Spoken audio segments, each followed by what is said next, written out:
ଅମିତା ବଚ୍ଚନ ଚଳିଥିଲା ଏଇଟା ମଧ୍ୟ କୋଉଠି ଆପଣମାନଙ୍କୁ ଆବାଜ ଶୁଣିବେ। ଏଇଭଳିଆ ଆମର ଛୋଟ ଛୋଟ କଳାକାର ବର୍ତ୍ତମାନ ଆମ ରୋଜଗାର ପିଲାମାନେ ମଧ୍ୟ ଆସ୍ତେ ଆସ୍ତେ ସିଙ୍ଗର ହେଇ ଆସୁଛନ୍ତି, ଆସ୍ତେ ଆସ୍ତେ ଗାୟକ ବି ହେଇ ଆସୁଛନ୍ତି। ସବୁ ଦିଗରେ ଯଦି ପିଲାମାନଙ୍କର ଗୁରୁତ୍ୱ ଯଦି ଲକ୍ଷ୍ୟ ରହିବ ସେଇ ପିଲାମାନେ ଆମ ଗାଁକୁ ବହୁତ କିଛି ତାଙ୍କର କଳାକାର ଅର୍ଜନ କରି ଦେଖେଇବେ।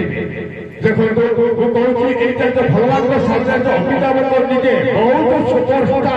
ସିଏ ଯୋଉ ଏଇ ଯୋଉ ଡାଇଲଗ ମାରିଥିଲା ଭଗବାନଙ୍କ ସାମ୍ନାରେ ସେଇ ଡାଇଲଗଟା ମୁଁ କହୁଛି ତାଙ୍କ ସାମ୍ନାରେ। आजकल के बड़े शब्द में बोल रहा भगवान जिसके पास में है दुनिया उसकी दास है, लेकिन पैसा जिसके पास है भगवान उसका दास है।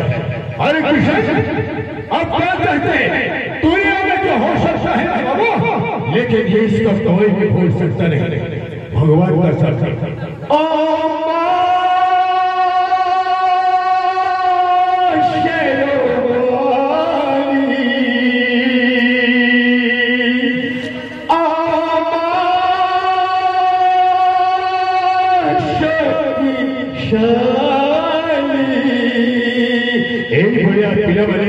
गोटे गोटे आप देखिए जय